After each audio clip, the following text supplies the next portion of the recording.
Hello, friends! I'm Robert Evans, and this is once again Behind the Bastards, the show where we tell you everything you don't know about the very worst people in all of history. Now, my co-host today, who is going in cold in this tale of a bastard, is Abed Geith. Abed, how are you doing, man? I'm great. Thanks for having me. And you are with the podcast Gone Riffin' on Starburns Audio. Yes, I am. Second season. That's right, and we're every Wednesday. You can find us wherever you get podcasts. And you are also generally, you would say, a creative, a story consultant or whatnot in the the industry, so to speak? Yes, mostly for animation. I consult on my friends' shows, and before their shows, they have me come in and kind of like, I just know every TV show and animation. Like, I'm really into media or a lot of stuff, so it's like I can be like, well, that's too much like this, or maybe try that. And it's like helpful to people. And you are a big fan of today's big bastard. Oh, yeah. Alfred Hitchcock. Honestly, without question, one of the greatest directors. Yeah, there's no doubting that. Like, there's no underplaying the guy's influence. His sheer versatility is really amazing. Yeah, he was a remarkable director with a remarkable impact. And unlike most of the bastards we talk about on our show, guys like Hitler, Stalin, Saddam, Steven Seagal, these people are monsters who left the world with nothing but misery, pain, death, and a couple of mediocre 90s action movies. Alfred Hitchcock is a much more complicated character to talk about when we're sort of parsing out his legacy. And so the question that you and I have to answer today is, in essence, was it worth it? Was what we as a society got out of Hitchcock worth what the man did to some of the people around him? I mean, I hope so, but I don't know exactly what we're going to find out. Yeah, and there probably won't be a clean answer, but, it helps to set up a question like that at the start of the podcast, even if we never address it again, and hopefully the audience won't notice. I shouldn't have brought that up. We should have just rolled on through it, but now we're committed together. So, yeah. We're locked in arm in arm. Let's tiptoe arm in arm to oblivion? I don't know. I should just move on to the story. Let's do it. Alfred Hitchcock was born on August 13th, 1899. So he's a 90s kid. Me? I'm an 80s, 90s kid. Yeah, I'm an 80s, 90s kid, but mostly 90s. Yeah, so already we got a lot in common with Hitchcock. I'm sure. Yeah. His dad's side of the family was mostly a bunch of small business owners, and his mom's side of the family were laborers, So he comes from a pretty working class background. Yeah. Cockney background. So Alfred's dad, William, moved the family into the lucrative grocery store owning trade when he was just a baby. The family lived on premises at the Greens grocers they worked at, and in general seemed to have lived ideal lives as quiet, productive subjects of the crown. Pretty normal, turn-of-the-century British family. Yeah. So while family circumstances were comfortable enough, Father William was a strict disciplinarian. Alfred was the youngest of 3 children, and his dad seems to have singled him out for a particular ire. Throughout his life, Hitchcock was fond of relating this story, and I'm going to quote Alfred here.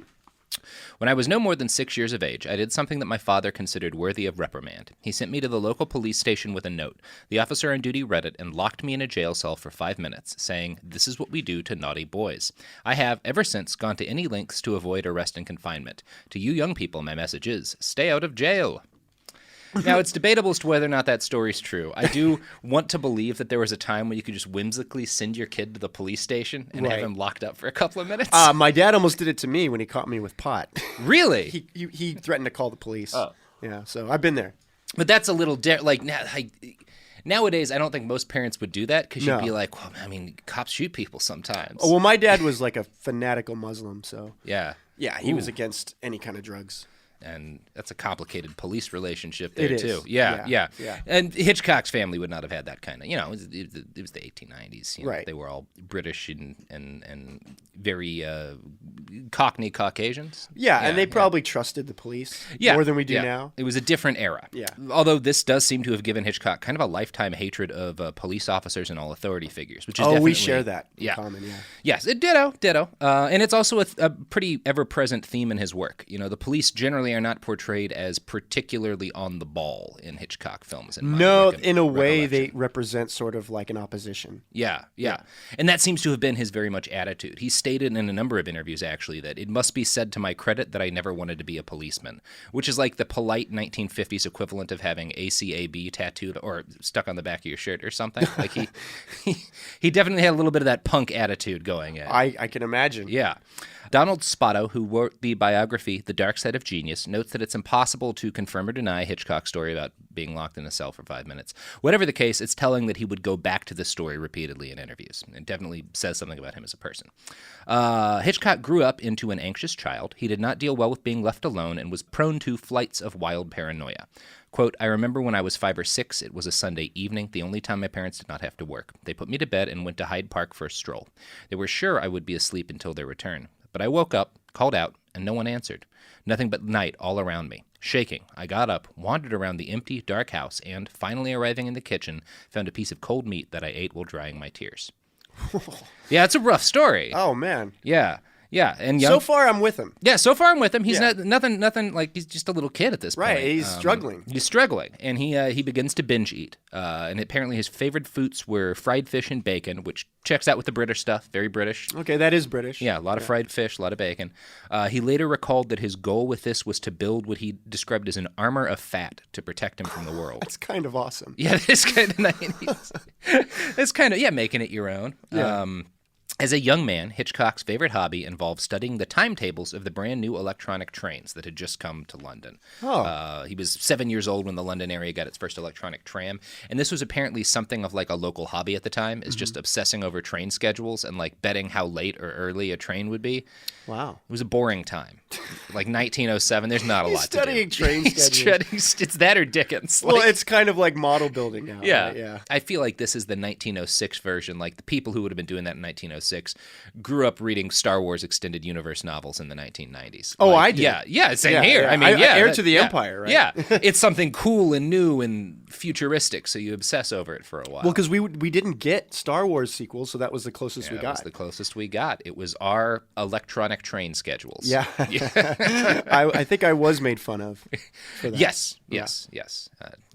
I would say it made me a stronger person, but it made me bitter. Well, it did make me bitter. Yeah. And, I'm going to guess, well, maybe he didn't take shit for the electronic train thing. That might have just been so cool at the time. But he was probably ahead of the curve. He was probably ahead of the curve. Yeah, that I is think the he feeling influenced I get. a couple of train hobbyists. Hitchcock went to high school, or primary school, I guess they call it, at St. Ignatius, which was a Catholic school that took a traditionally and expectedly Catholic attitude towards discipline. Kids were whipped on their knuckles for being bad, but discipline there was not the sort of ad hoc affair that it's usually portrayed as being in like movies about Catholic schools.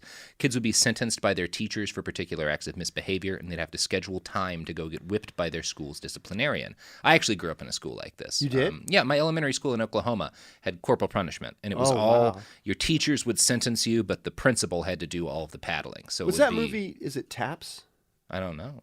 Where they're in the military school and they take over. Oh shit! No, I haven't seen that. I don't know if it's Taps. It's like it's something, but it's the similar thing where the kids are whipped, and then one day they sort of like overrule the teachers. Well, we didn't ever overthrow our teachers. Okay. It was more like you'd schedule a thing with the principal, and he'd hit you in the butt like 5 times with a paddle, and then you'd sign the paddle. Yeah. Anyway, so I don't know. Hitchcock and I had this in common. It wasn't very scary at our school. It was almost more of a joke. But Hitchcock, this seemed to really leave an impact on him. And it seemed to be something that he related to with horror. And it almost seems like... well, how old was he again?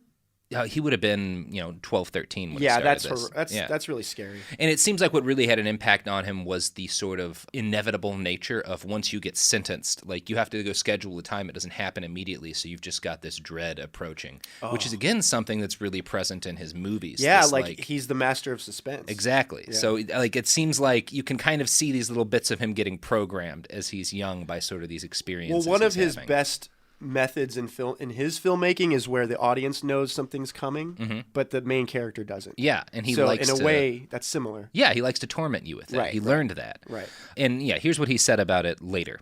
Quote, "The method of punishment, of course, was highly dramatic because the form master would tell the pupil of his wrongdoing and the pupil would have to go before the disciplining priest. It was left to the pupil to decide when he would go for the punishment, and of course he would keep putting it off. And then at the end of the day he would go to a special room where there would be a priest or a lay brother who would administer the punishment, like in a minor way going for execution. I think it was a bad thing. It was not like they give the boys the cane in other schools. This was a rubber strap. If by chance you had gone as bad as to be sentenced to, shall we say, 12, you would have to spread it over 2 days because each hand could only take 3 strokes as it became numb." Ooh, so see, I was actually hit by my mom, not my dad, and she would do that where she would count during the day how many hits I would get. Oh, wow. Yeah, and if I was really bad, she'd use like a spatula. Yeah, and But this was on my bum. Yeah, but that's like horrifying. Like that knowledge. That it's knowledge that like you got. I think the most was 17 were coming my way, and I can relate there. It seems like it was 12 for him, but like that clearly left an impact on this guy too. This idea that like it is terrifying. Yeah, exactly. And makes you hate your mother. Yeah, well, yeah, exactly. I don't think Hitchcock grew up super fond of authority figures, partly as a result of this and as a result of his, So of course. We're seeing the man sort of come together here as a child. Spotto his biographer, also thinks that this had a major impact on the content of his movies. Hitchcock was described at the time by other kids in his primary school as being different from the beginning. One of his schoolmates later described him as a lonely fat boy who smiled and looked at you as if he could see straight through you. Oh, Jesus. Yeah, so he's... I mean, that's a movie right there. That is, yeah. He sounds like he's a little bit Children of the Corn or something like that. Yeah, I was just about to say, it's kind of like that, Yeah. Now, Mr. and Mrs. Hitchcock called their son Fred. He hated this name. He also hated his nickname, Cocky, which he received during his time in Catholic school. Well, with the news today, when you hear that he got nicknamed Cocky at Catholic school, it is natural to assume the worst. But actually, it's a little bit less messed up than it might otherwise be. I don't really understand where Cocky came from, this nickname, so I'm going to read the story a classmate gave his biographer about how he got his nickname Cocky. Hitchcock became a notorious purloiner of eggs from the priest's henhouse on the forbidden side of the presbytery garden. He loved to steal the eggs and throw them on the windows of the Jesuit residence. When an angry priest ran out, demanding to know who had dirtied the glass, Cocky offered an innocent look, glanced at the sky, shrugged, and said, "I don't know, Father. It looks like the birds have been flying overhead." That's how he got the nickname, even to junior boys, of Cocky. Now, this egg story is particularly interesting to me in light of another Hitchcock quote I found in an article on The Telegraph. Yeah. Quote, "I'm frightened of eggs. Worse than frightened. They revolt me. That white round thing without any holes. Have you ever seen anything more revolting than an egg yolk breaking and spilling its yellow liquid? Blood is jolly, red, but egg yolk is yellow, revolting. I've never tasted it." Oh, that's cool. That's so weird. That is like the coolest. That's so weird. But it's so cool. It's like kind of like I've never heard anyone like say that about an egg. Yeah. It blows my mind, actually. He definitely But has. see, that's what makes him interesting is his perspective is so strange. Yeah. You know, like right there, you can see it. He's clearly coming at the world from a different angle than everybody else is. Even his lie about like a normal kid would lie, like somebody else was throwing eggs at the priest's house. He's like, no, the birds were flying overhead, and they just blaming it on the birds, even at like age 12. He didn't like birds back then. No, never liked birds. I agree with him. I kind of on don't that. trust them either. No, Because you they're can't know shifty. you don't know what they're saying. No, and they're definitely planning something. Oh, all that chirping. There's Yeah. like a plot. He tried to warn us.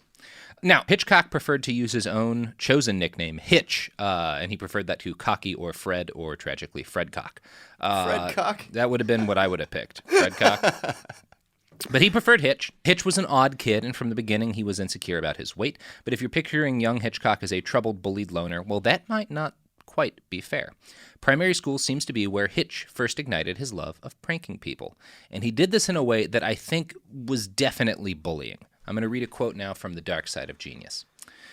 In the early afternoon, between a lecture class and a quiet study time, the boys were free to gather in the schoolyard near the church. Gould, who was one of his classmates, then 9, was suddenly yanked away from his peers by Hitchcock and an accomplice and dragged off to another forbidden area, the basement boiler room of the school. Before he could cry out or struggle, not much use in any case against 2 bigger boys, Gould was bound hand and foot. Once he was immobilized, he was prey to a carefully planned psychological torture that could have ended disastrously. His trousers were pulled down, and Hitchcock quickly stepped behind him. There was the sound of a scratching noise, and the 2 bullies raced up the stairs. Young Gould must have thought he was attacked by a firing squad.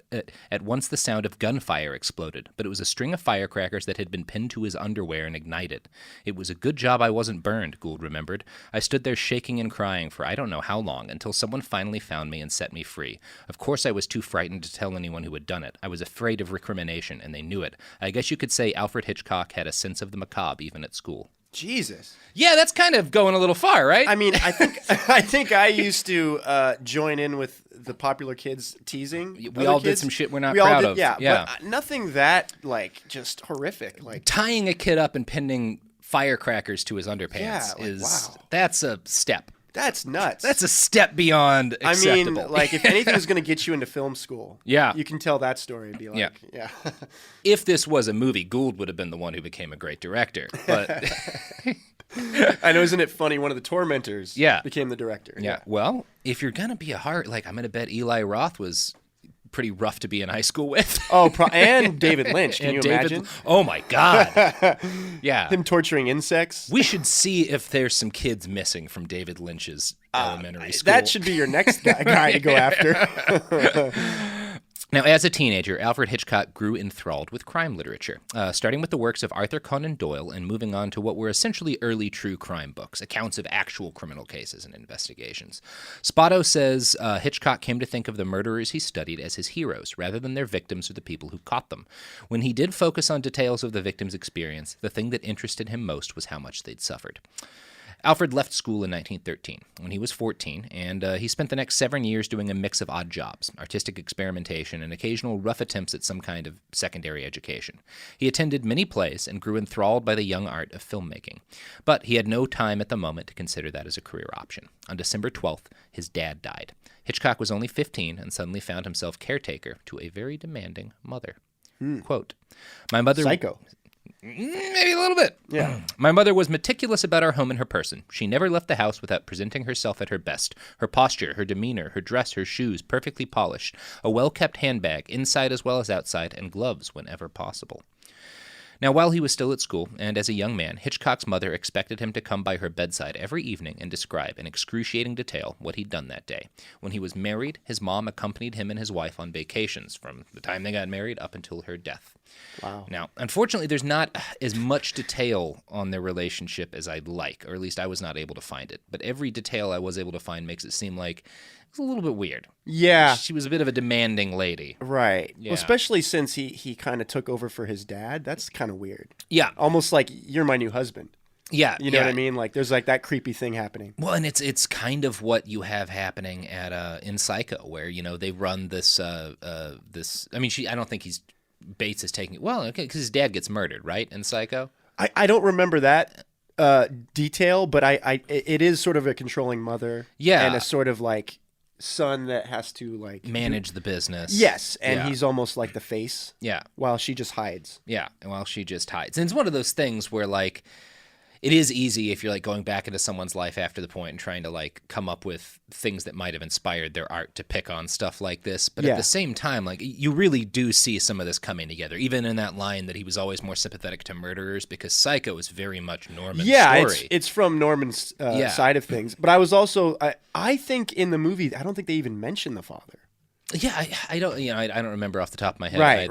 It's been a while since I've seen it. But yeah, I mean, I don't they're think definitely alone. Yeah, they're both alone. Yeah, and it does seem like he had that kind of, not obviously to that extent, because Hitchcock very much lived his own life after a while, but there's some weirdness going on there. Was she with him all the way with Alma, with his first wife? Yeah, with Alma. Yeah, Okay. that was that relationship. So, while the family business provided some revenue, Hitchcock was forced to get a regular job in order to do his part in taking care of his mother, which seemed to be most of the part. Like, at least the stories I've read really emphasize Hitchcock was the one taking care of them, even though he was the youngest. In 1915, he found a gig at the Henley Telegraph and Cable Company.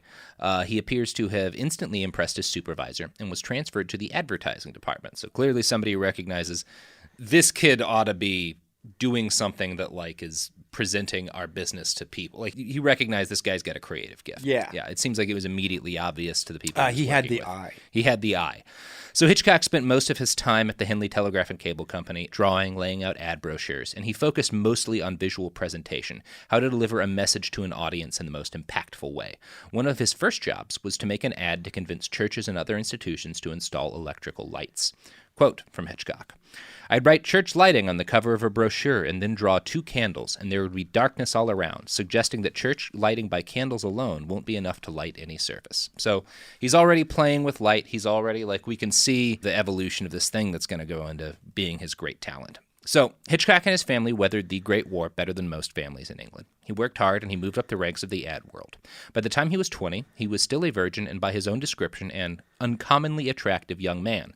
But he was ambitious and talented, and when he saw that an American film company was about to open a studio in England, he knew he had to be a part of it. Quote, he quickly found out what film they were planning, and with the assistance of Hindley's advertising manager, who helped him arrange a portfolio and with whom he agreed to split any fee, he went along to the Islington offices. So Hitchcock presents his portfolio, and this executive takes, like, he's just got all these sketches that he's drawn of Londoners, like people around the city, and they're described as being grotesque. It doesn't survive, but Hitchcock had just spent days drawing pictures of, like, people traveling through public transit in London. Okay. And he presents them to this advertising manager at this film company, and the guy hires him like that. Yeah. It's like, you've got whatever kind of eye it is that we need. Film's a new medium at this point, but... Right. Silent film is just starting. Yeah. Clearly, this guy's got what they're looking for. So they bring him on, and now Hitchcock is in the film industry.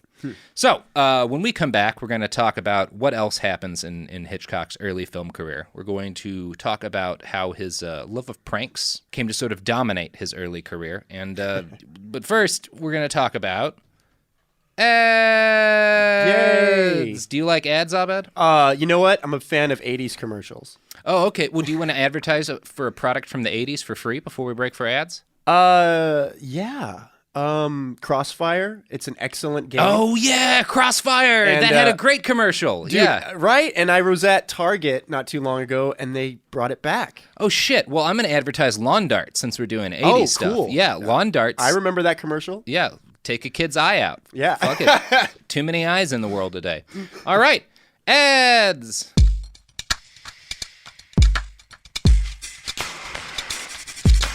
And we're back. Oh, great ads. Really good ads. Almost as good as lawn darts. Right. But, I mean, lawn dart people. I even remember the Crossfire song. Crossfire. You'll get caught up in the Crossfire. Crossfire. And Oh, the kid man. goes, yeah, at the end. Crossfire people, we are accepting sponsors.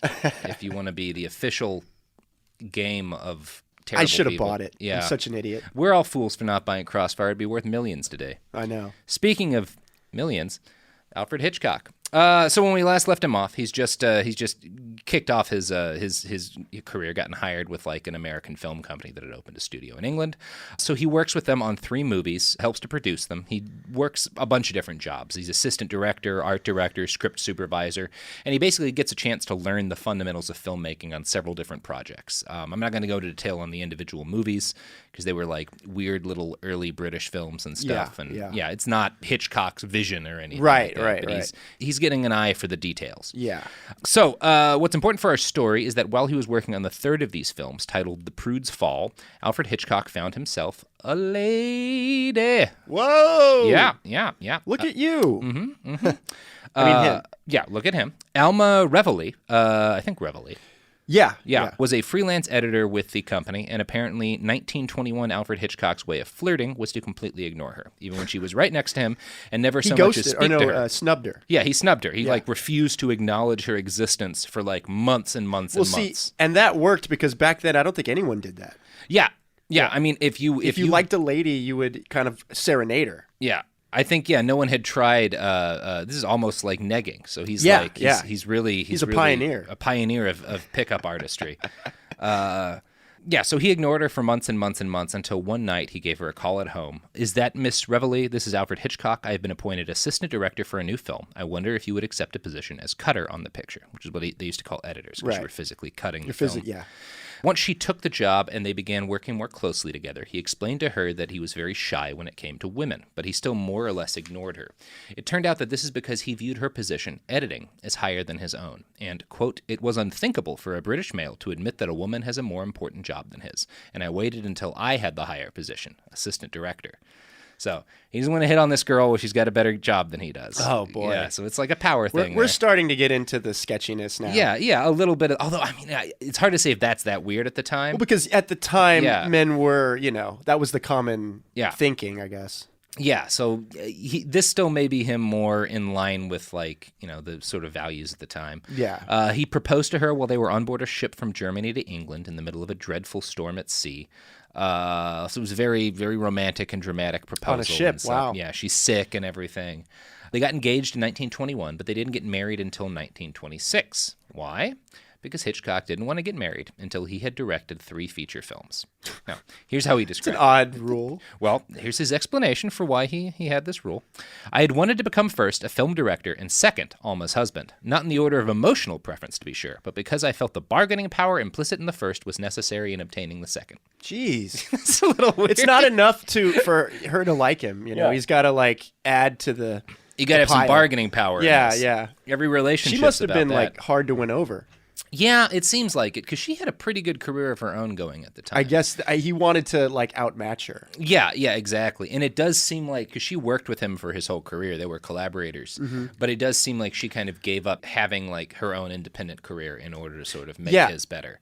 Being a fan of his films, I would say that a lot of her collaboration with him, it's like some of the best he's done. Yeah. Now, Hitchcock would direct something like 24 British films. He grew well known in the industry as an American-style European director. Yeah. So he's famous for directing like an American when Europeans are, you know, a couple of years behind Americans. And Yeah, he was like one of the first Yeah. to come out strong. Yeah. Now, among his colleagues, he grew well known as a dick who played unbelievably aggressive pranks. Spotto, his biographer, suspects his motivation for these vicious pranks came from him not being where he wanted to be yet in his career and basically trying to gain control in his personal life by fucking with people. Let's run through a lot really, of his greatest hits. At one point, he was given an assistant who, in his opinion, overdressed. This made Hitch feel like he had to take the young man down a peg. He asked why the fellow always wore such nice clothing, and the man said that it was a holdover from his time in the Royal Navy during World War I. He'd just sort of been trained to always dress well. That night, Hitchcock asked the young man to come with him on a trip across the Thames. He made certain that the boat they took was uncovered so that, when it rained, it would drench his young assistant and fuck up his nice outfit, ruining much of it permanently. That's funny. That part's funny. It starts funny. Yeah. Young Alfred seemed to have a peculiar hatred of other people having nice things, or at least doing what he saw as bragging about it. On another instance, after one of his cameramen talked about having an all-new, all-electric kitchen, Hitchcock had 2 tons of coal dropped in front of the man's door.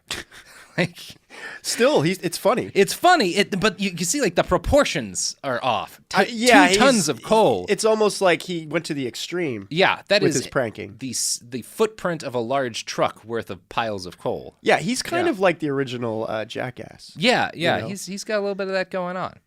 So he considered these to be moral lessons, but they seem to lack any sense of proportion. Spotto's depiction of his life makes that very clear. Other Hitchcockian mischief, however, inflicted some real inconvenience or embarrassment on the victims for no particular reason. A featured actress received 400 smoked herring for a birthday present and had the unpleasant task of deciding how to dispose of what was left after 2 days living with an all-pervasive odor. After shooting The Farmer's Wife, Hitchcock gave a reception for the cast and crew, about 40 people in all, but the supper was served in the smallest room of a West End restaurant, where Hitchcock brought in aspiring actors as waiters, one to each guest, and instructed them to serve with appalling rudeness and incivility.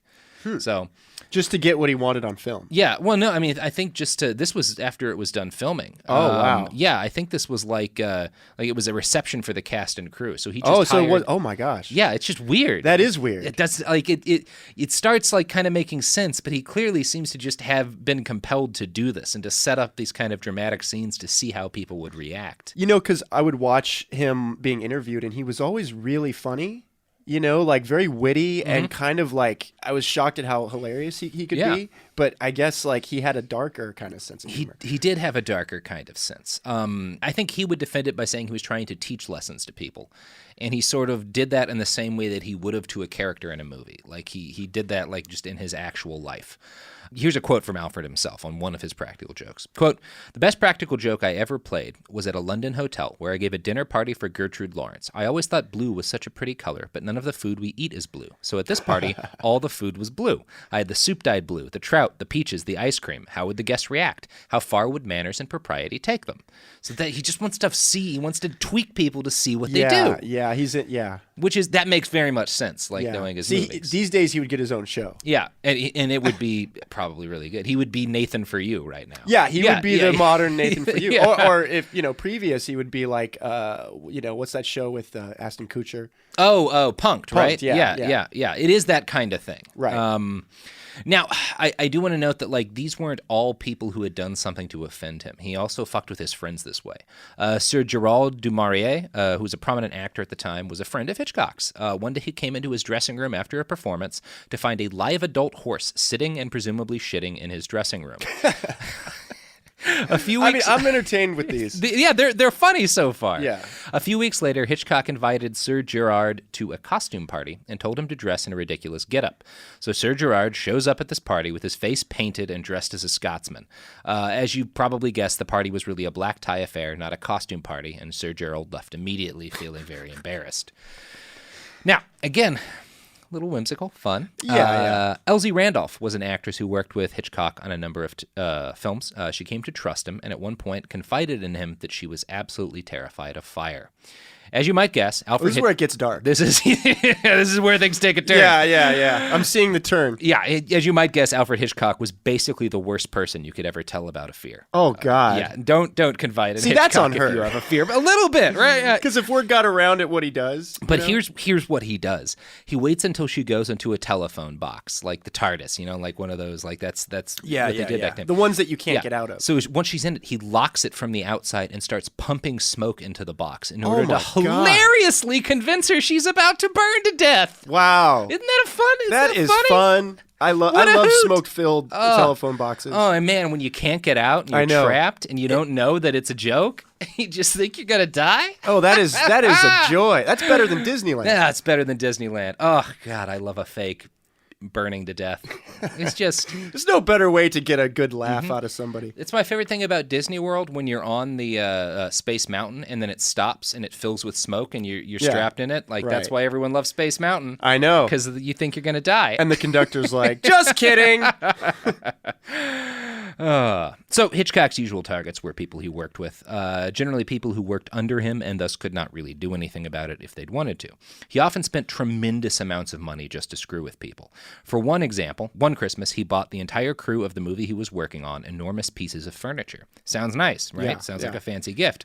But beforehand, he went to the effort of checking out each of their homes individually to make sure none of them lived in houses that would fit the gifts he was buying. What the fuck? Who does that? Oh, man. Who spends thousands of dollars just to do that? Oh, your house is too small for that. I mean, his pranks are almost as brilliant as his movies. Yeah, he's they're not lazy pranks. No, I'll give that's very interesting. We're going to keep going. There's a lot more pranks. Oh, man.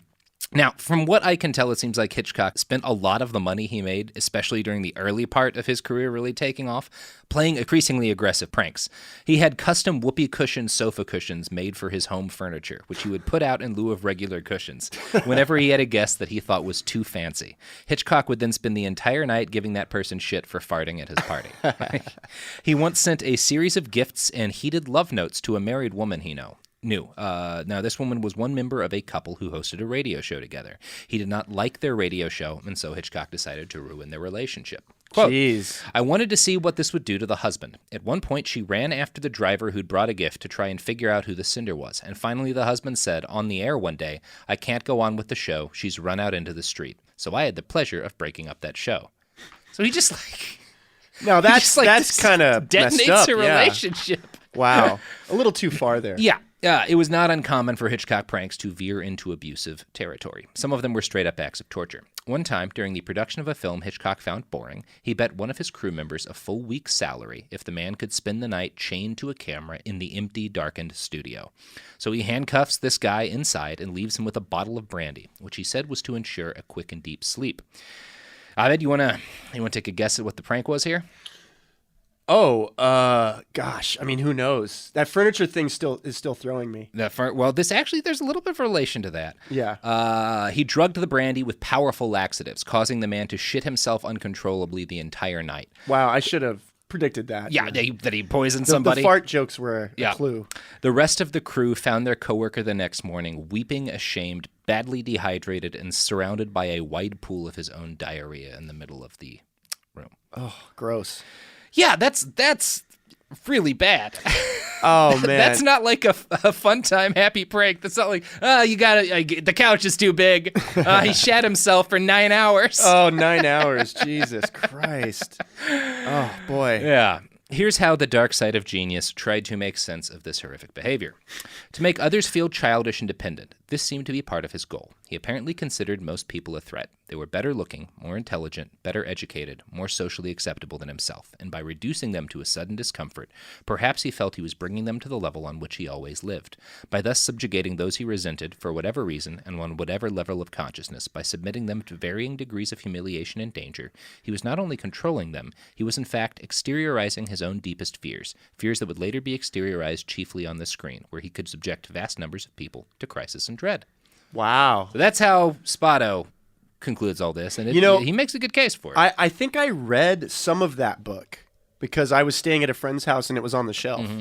And because at the time I was like, I've always been a fan, but I remember just pulling it off the shelf and reading a couple chapters. And it's a good book. It's a good book. There's a lot of this is in there. There's a lot of different stories of his pranks that kind of I combed from a number of different locations. Yeah. The only person I've read about who managed to turn the tables on Hitchcock was Alfred Room, who was an assistant cameraman on one of his productions. Was he? Oh no, I'm thinking of a different Room. Yeah, I mean maybe. After being repeatedly pranked by the director, Room put a smoke bomb under Hitch's car. Quote, "You never saw a fat man get out of a car quicker. Hitch never tried anything on me again. He respected you if you hit back. If you didn't, he'd have another go." So this is Room's sort of how to deal with Hitchcock. Yeah, you just got to swing back well, at him. That's awesome because it's like someone figured it out. Yeah, someone figured it out, and a few people seem to have figured it out over the course of his career. And his name was Alfred also. Yeah, it was. Yeah, another Alfred.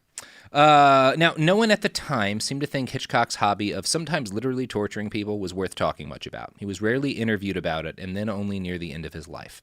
In one 1972 interview, he insisted his pranks were not meant to harm or denigrate their victims.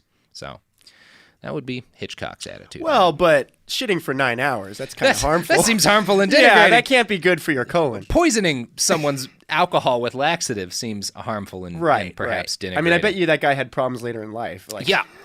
Well, I mean, how could you continue working on that thing? Your coworkers all find you chained to a thing covered in shit, surrounded by a pile of your own sick. It's dark, man. And this all counts as light compared to what we are slowly building towards. Well, I know a couple things. So you're right. Yeah. Hitchcock finally crossed over from Euro cinema to Hollywood in 1939. He hit his peak in the 1950s with a string of legendary hits like Dial M for Murder, To Catch a Thief, Vertigo, and of course, North by Northwest. Interesting side note. Vertigo, I want to say Rear Window, Rope, and there's one more, The Man Who Knew Too Much. They were not widely released or seen, really, until the 80s. Really? Because they came out in the theaters, but were just, brief. Wow. So people hadn't seen them until the 80s. 84, they were re-released.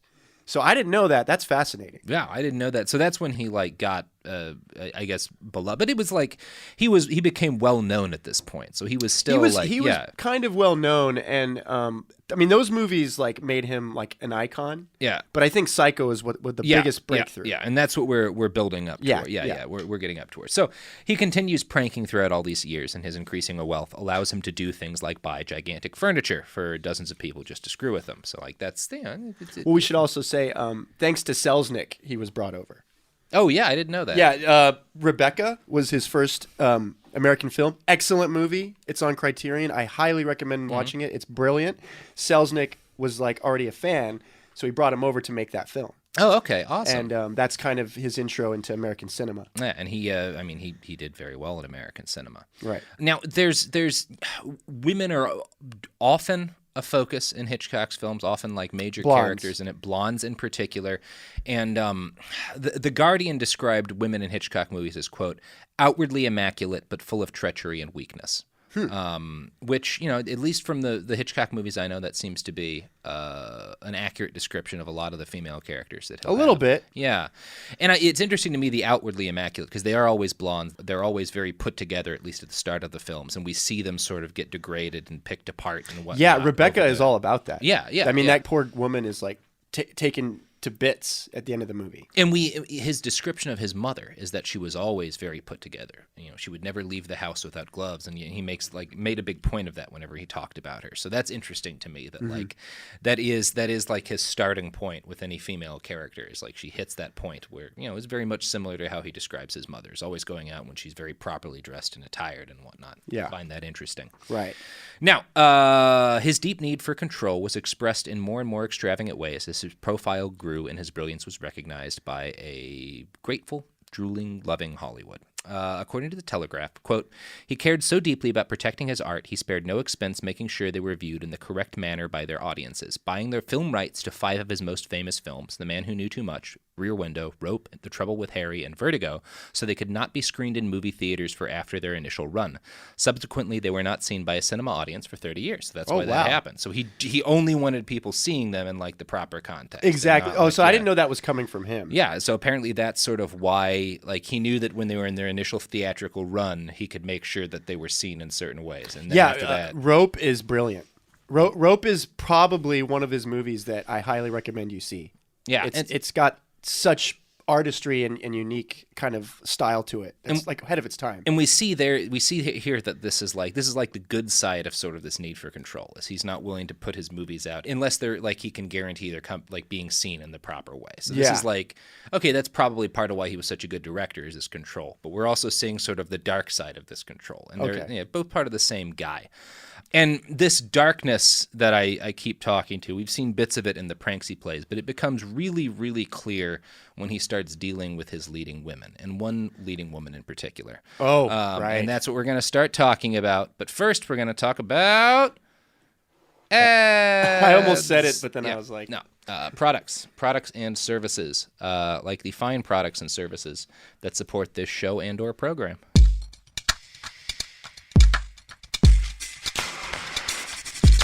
We're back, and we're providing a free plug for the late 1980s G.I. Joe aircraft carrier toy. Oh, wow. Great toy. Yeah, no kid owned it. Mm-hmm. It was like 10 feet long. Yeah, it was way too big for a toy. Can you imagine, like, your dad brings that home?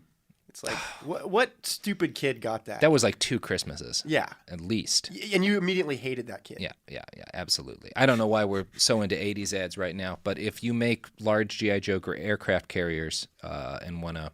Or if you make real aircraft carriers and you want to advertise on the show, we have a lot of small nations building navies as listeners on this show. Mozambique could use a navy. They just sold theirs to Eric Prince. So I think we have a lot of Mozambican.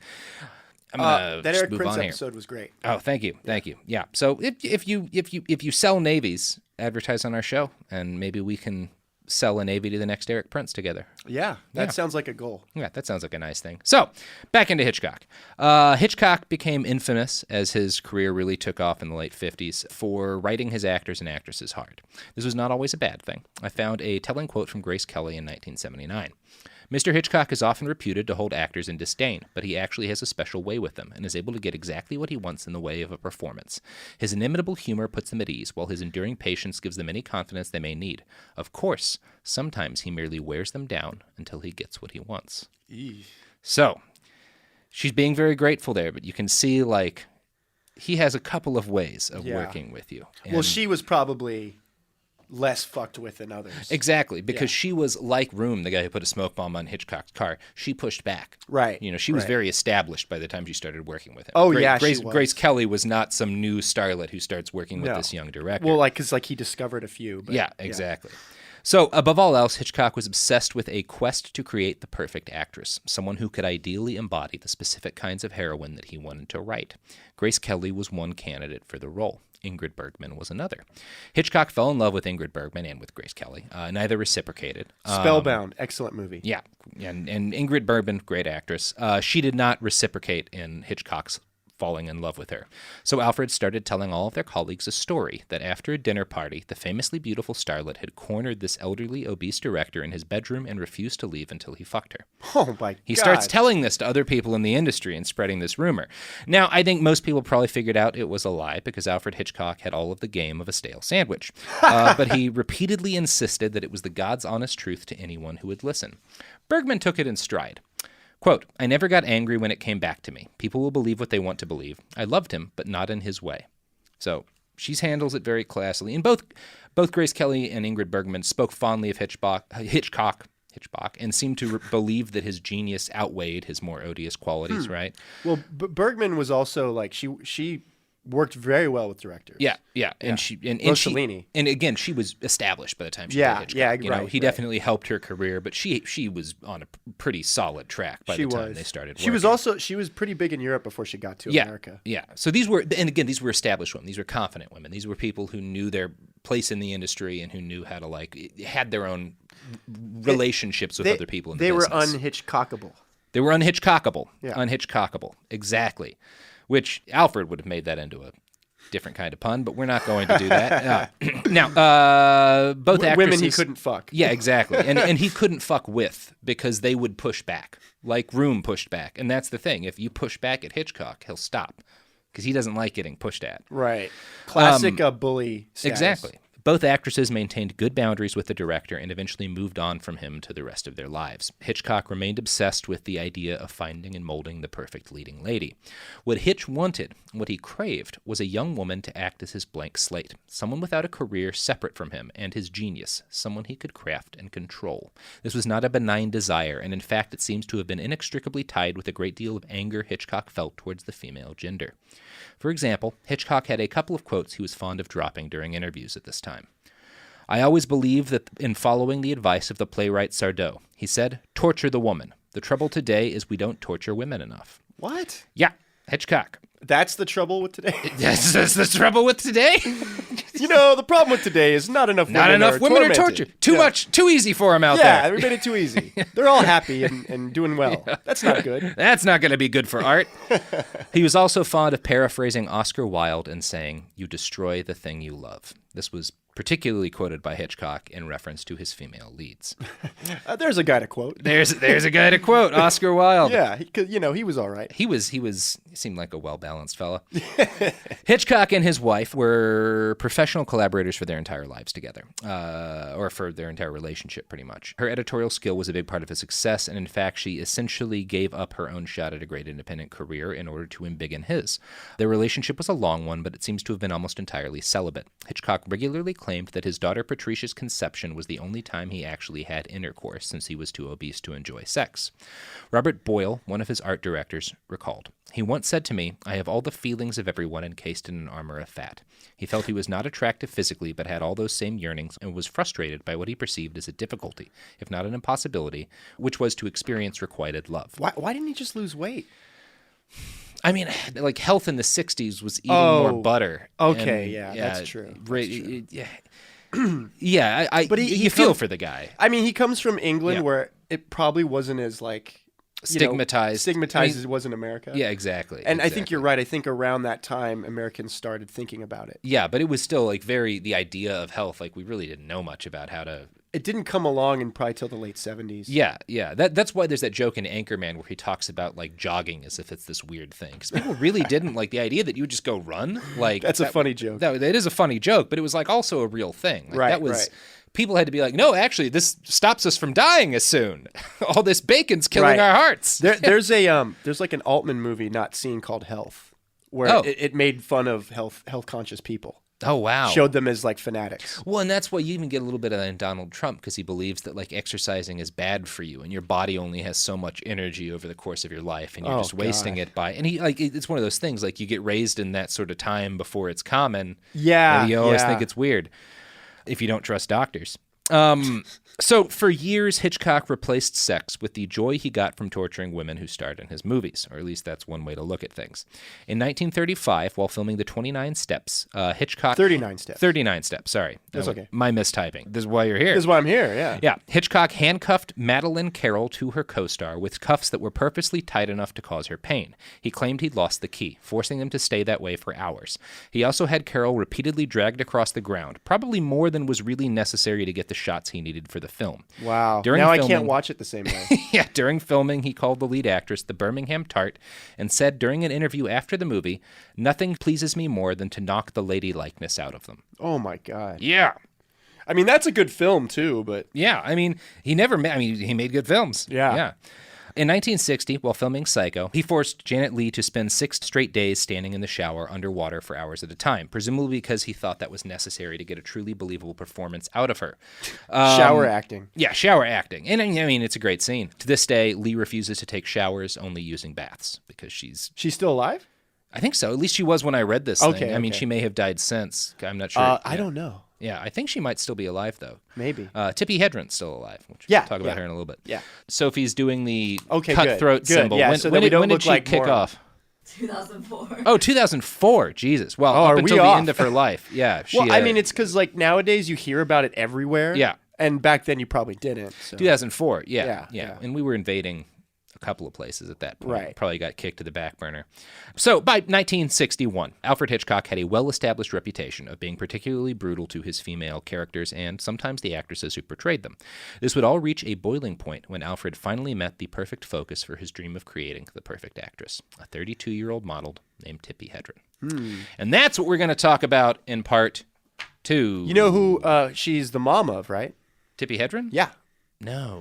Melanie Griffith. Melanie Griffith. Okay, cool. She was also in the movie where everybody got attacked by lions. I love that movie. Which this will tie into. Oh, yeah. That movie is amazing. It is incredible. Yeah, you saw it? I've seen parts of it. Yeah. Oh God, yeah. So tense, that movie. Yeah, it's like 30 lions attacking a family. Well, there were like 100-something serious injuries during the filming of it. I know. It's great. It's great. She got her face torn up. Yeah, Melanie Griffith. Yeah, they needed major reconstructive surgery. Yeah. Great movie. Great movie. Absolutely entertaining.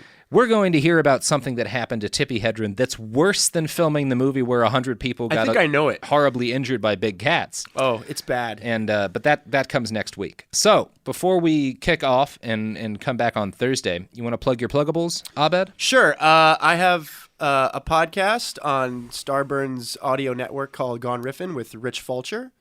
And we're every Wednesday. You can find us wherever you find podcasts. Podcasts! That's right. It's not like there's no theme. Yeah. He gets mad when I talk about movies. Well, yeah. I mean, that sounds great. Yeah.